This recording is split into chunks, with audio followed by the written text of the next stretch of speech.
Bonjour les amis, on continue avec ce petit fascicule sur la joie. Bien sûr, je vais essayer de vous rajouter quelque chose en plus, mais déjà, on a déjà la base. Il faut savoir que la joie, c'est pas pour les gens heureux, c'est pour les gens qui sont pas heureux. Parce que les gens heureux, ils ont plus de facilité, mais les gens qui ont du difficulté à être dans la joie, il faut qu'ils utilisent les conseils. En mettant en pratique les conseils, ils vont réussir à atteindre la joie. Une première joie. La joie, elle a plusieurs phases, il faut arriver à la quatrième joie. On va y arriver petit à petit. D'abord, on commence par la première joie. La première joie, elle arrive grâce au conseil de Rabbi Nachman. Le premier conseil, c'est de faire milta deshtuta. Milta deshtuta, c'est de faire des bêtises.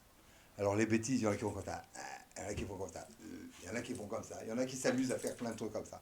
Il est bon, j'ai entendu un des raves de Breslev qui a dit de faire des bruits d'animaux. Aouh, miaou, bé, me, me. Bon, il ne faut pas se prendre au sérieux surtout. Il ne faut surtout pas se prendre au sérieux parce qu'on n'est rien. On a été fait avec une goutte et on va finir dans la poussière. Et entre-temps, on peut faire des grandes choses, mais ces grandes choses, on peut les faire que si on les fait dans la joie, avec Hachem et avec le tzaddik. Alors on est parti pour un tour. La sérénité de l'esprit dépend de la joie. La raison pour laquelle les gens sont éloignés de Hachem, béni soit-il, et qu'ils ne cherchent pas à se rapprocher de lui, réside dans le fait que leur esprit n'est pas posé et qu'ils ne font pas le point dans leur vie. Or, un esprit posé ne s'obtient essentiellement que par la joie. Qu'est-ce qu'il faut faire? Il faut chaque jour s'arrêter un petit peu, faire un cheshbon nefesh, c'est-à-dire une rétrospective de la journée, et demander pardon à Hachem pour les fautes qu'on a fait, lui demander les choses qu'on a besoin, le remercier pour toutes les bonnes choses qu'il nous a données, c'est le plus important. Le remercier pour toutes les bonnes choses qu'il nous a données. Parce que quelqu'un qui voit les bonnes choses qu'il a autour de lui, il est automatiquement dans la joie. Quel est notre malheur? C'est qu'on a un œil qui ne regarde pas bien. On ne regarde pas bien les choses. On voit les choses, on dit ah, regarde ce qu'il a fait, j'ai reçu une amende de 1000 shekels, regarde ce qu'il a fait. On ne sait pas, Hachem, il veut te donner 1 million de shekels, alors il te donne une amende de 1000 shekels. Tu dois prendre l'amende de 1000 shekels dans la joie. Il dit Rabbi Nathan, un grand secret pour être dans la joie. Il dit, comme il y a marqué dans la Torah, que celui qui a 100, il veut 200, c'est un principe de base, naturel, on va dire presque. Il faut casser ce principe de base naturel. Comment on casse ce principe de base naturel? Quand on a 100, on dit 50 aurait suffi. Il promet Rabbi Nathan, celui qui réussira à vivre comme ça, à dire si j'avais la moitié de ce que j'ai dans la poche, ça m'aurait suffi, il atteindra la joie automatiquement, parce que celui qui est riche, c'est celui qui est content de ce qu'il a. Et il atteindra à la fin une richesse matérielle aussi. On continue. Comment atteindre la joie? Il faut se renforcer énergiquement pour accéder à la joie et s'efforcer de rechercher en soi quelques points positifs pour l'atteindre.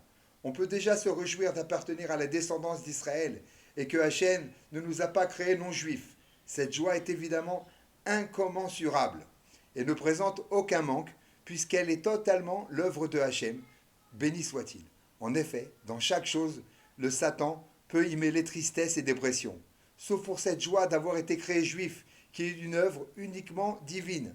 Car dans tous les cas de figure, le seul fait de l'avoir mérité est en soi une joie sans limite.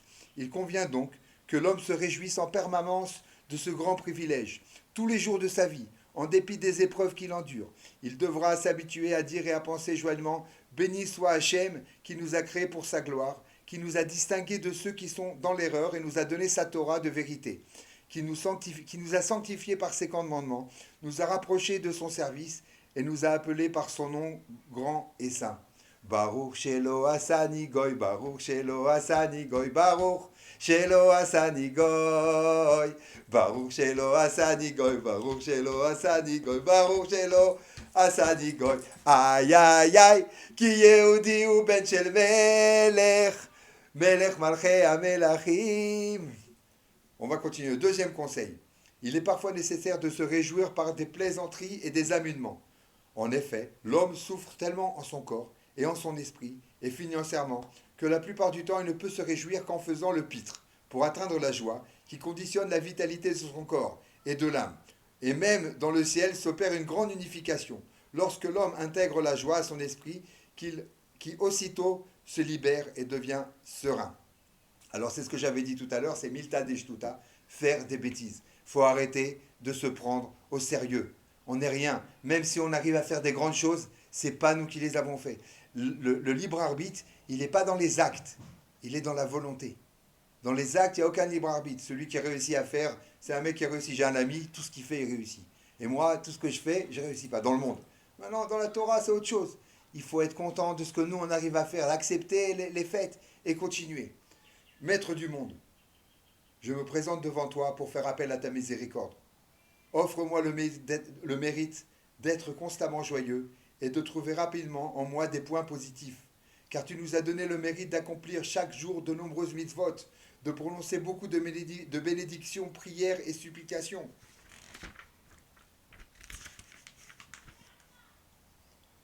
Chants et louanges, matin, midi et soir, et de nous consacrer à ta sainte Torah et à ses prescriptions droites qui réjouissent le cœur. Et si nous n'arrivons pas à accomplir ne serait-ce qu'une seule mitzvah à la perfection, à prononcer des paroles avec la sainteté de l'intention requise, il s'y trouve malgré tout plusieurs points positifs. Car tu sais que même l'individu le plus médiocre du peuple d'Israël oriente en vérité son intention et ses bonnes actions uniquement vers ton nom saint. Et même les impies ont à leur actif autant de bonnes actions que les grains de la grenade. C'est pourquoi tu te glorifies et prends plaisir aux bons gestes du juif, même le plus insignifiant. Maître du monde, accorde-moi de suivre le chemin qui consiste à toujours rechercher en moi de nombreux points positifs, de manière à revenir vraiment vers toi, dans la joie, sans jamais retourner à ma stupidité. Et voilà, il nous le dit maintenant, notre stupidité, faut pas qu'on se prenne au sérieux, mes amis, il faut vraiment pas qu'on se prenne au sérieux.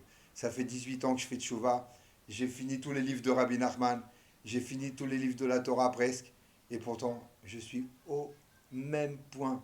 J'ai les mêmes problèmes, les mêmes théavotes. C'est pas ça, c'est pas ça. Il faut être dans la joie. Quand on est dans la joie, alors il faut se mettre en joie. Comment on va se mettre en joie? Comme on a dit, on va faire des bêtises, des petites bêtises, comme les enfants. Rabbi Nachman, il n'a pas eu honte. Il a enlevé sa kippa, il a enlevé son tzitzit et elle a commencé à jouer avec les enfants pour se mettre dans la joie. Et il a dit que c'est grâce à ça qu'il a réussi à monter en Eretz Israël. À l'encontre de ça, le Baal Shem Tov Akadosh, qui a voulu rentrer en Israël, il n'a pas pu rentrer. Rabbi Nachman, il a dit c'est parce qu'il ne pouvait pas descendre à ce niveau-là. Il est très important qu'on arrête de se prendre au sérieux. Chez Rabbi Nachman, on ne monte pas, on descend. Plus on descend, mieux on monte. Na, Nach, Nachma, Nachman, Meuman. Bonne journée à tous, mes amis.